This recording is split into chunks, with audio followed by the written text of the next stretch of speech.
Oi gente, tudo bom com vocês? Hoje eu vim fazer um vídeo que vocês têm me pedido algumas vezes lá no meu Instagram, que é pra eu mostrar pra vocês como que eu faço as minhas anotações em sala de aula. Eu sempre mostro pra vocês aqui no canal Study Vlog de eu fazendo resumos em casa, mas eu acho que seria bem interessante eu mostrar pra vocês como que eu faço as minhas anotações em sala, porque vocês vão ver que é super diferente daquilo que eu mostro pra vocês aqui nos Study Vlogs.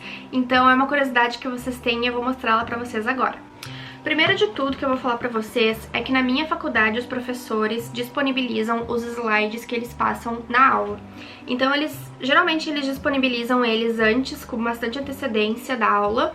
A gente vai lá, imprime e quando chega na aula a gente já leva. Alguns deles esquecem de postar, mas aí quando chega na aula a gente pergunta se eles podem postar. Eles postam e daí a gente vai lá no Xerox e imprime. E é isso que eu mostro pra vocês várias vezes lá no meu Instagram, eu imprimindo slides, imprimindo os arquivos, e vocês gostam de saber o que eu tô imprimindo, então geralmente são as aulas que eu imprimo em casa. Algumas só eu imprimo assim na aula, na faculdade mesmo, quando não dá tempo deles postarem com antecedência e eu não consigo imprimir em casa.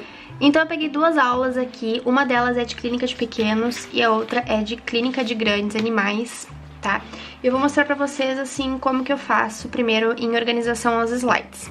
Eu, até um certo período da faculdade, eu imprimia de 4 em 4 slides, então 4 por folha. Depois eu comecei a imprimir 6 por folha e agora, mais no final da faculdade, eu tô imprimindo 9 slides por folha. Pelo simples fato de que economiza tinta e economiza folha, né, gente? Então, assim, e não fica tão pequeno assim o tamanho, então eu gosto bastante. Fica um tamanho bom, assim, que dá pra ler ainda sem passar dificuldade. Esse aqui é o slide de clínica de pequenos. Um slide que tá aqui, outro slide tá aqui, outro slide tá aqui e assim vai indo, tá? Eu posso também colocar aquela divisão, a caixinha do slide, assim, pra ficar mais fácil de eu saber, mas é só pra, assim, pra vocês talvez fique difícil de entender, mas pra mim que já tô acostumada é super fácil. Então, gente, a professora vai falando e geralmente esses slides aqui são exatamente os que ela passa em aula. Quando não são exatamente os mesmos é porque a professora ou o professor fez alguma modificação, mas quase nada assim que seja prejudicado, que a gente se prejudique, no caso. Vocês podem ver que aqui eu quase não passo marca-texto, tá? Vocês vão ver aqui no decorrer. As coisas que eu quase não passo marca-texto porque eu realmente não gosto de passar marca-texto aqui. Eu sou bem prática, eu pego uma caneta de outra cor, por exemplo, essa aqui eu usei verde, vou puxando flechinha, colocando asterisco e vou escrevendo algumas coisas por cima. Eu não escrevo tudo que o professor fala, nem tem como, porque eles falam muito rápido. Então eu vou escrevendo assim palavra-chave, tá? Eu puxo uma flechinha, por exemplo, ele quis dizer que o vírus de RNA é envelopado e que vírus envelopados são mais sensíveis ao ambiente. Então aqui eu puxei uma flechinha de envelopado e escrevi, ó, sensível. Então isso aqui depois eu me acho depois na hora do meu resumo, tá? Outra coisa, aqui tá falando sobre o vírus da sinomose. Eu botei um asterisco aqui e aqui eu escrevi que ele tem a entrada ele faz entrada oronasal e depois se multiplica nas tonsilas e nos linfonodos. Então aqui eu não escrevi exatamente com essas palavras, mas aqui eu coloquei a entrada oronasal e outra flechinha tonsilas e linfonodos.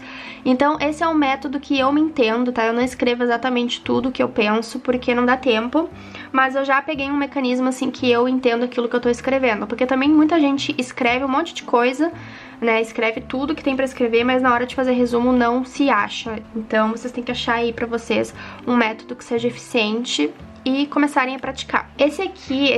Essa aula aqui é uma aula que eu tava com mais paciência pra escrever, porque é uma aula muito importante, que é de doenças infecciosas de cães. Então eu escrevi bastante coisa, assim, relativamente, tá? Eu já fui escrever bem mais, dependendo da aula eu escrevo bem mais, às vezes não sobra nem espaço. Mas nessa aula aqui é uma aula que eu escrevi bastante coisa, é uma aula muito cansativa. Então, conforme for sendo a aula, eu vou escrevendo mais coisas.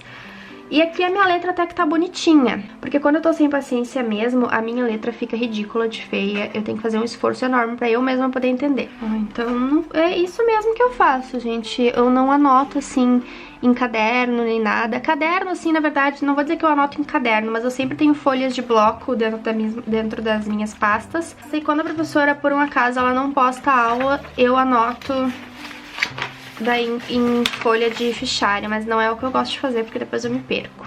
Ó, aqui eu já comecei a usar outra cor. Tô usando a cor laranja, porque essa aula aqui, a partir de leptospirose, a professora começou a dar em outro dia. Então, ó, a partir do dia 17 de outubro, ela começou a leptospirose. Então eu peguei outra cor, mas isso não é uma regra também. E basicamente dessa aula aqui, foi isso que eu anotei. Tem slides também que eu não anoto, ó, vocês podem ver que esse slide não tem nada anotado, nem este aqui. Então assim, eu não anoto em tudo. Às vezes eu canso e simplesmente não anoto mais, ou às vezes também não tem nem assunto mais pra anotar, porque a professora vai passando tudo e acaba que nesse slide aqui ela já explicou lá no início, então acontece isso às vezes. Bom, gente, então é assim que eu faço as minhas anotações em sala de aula. Eu espero que eu tenha matado a curiosidade de vocês. Não tem nada demais e também eu não acho que não tem nada parecido, semelhante ao que eu faço aqui em casa nos meus study vlogs, que vocês veem que o capricho é totalmente diferente. É porque na aula eu simplesmente não consigo ser caprichada, então assim, caprichosa, né? Então eu prefiro prestar atenção na professora, no que ela tá falando e conseguir escrever tudo que eu quero escrever, tudo que ela transmite, eu acho necessário escrever, do que eu perder meu tempo fazendo resumo em sala de aula, fazendo alguma coisa muito mais elaborada em sala de aula. Então é isso, gente, eu espero que vocês tenham gostado desse vídeo. Me sigam lá no Medivete do Amor, comentem aqui abaixo o que vocês acharam e qual método vocês utilizam em sala de aula. Um beijo e tchau!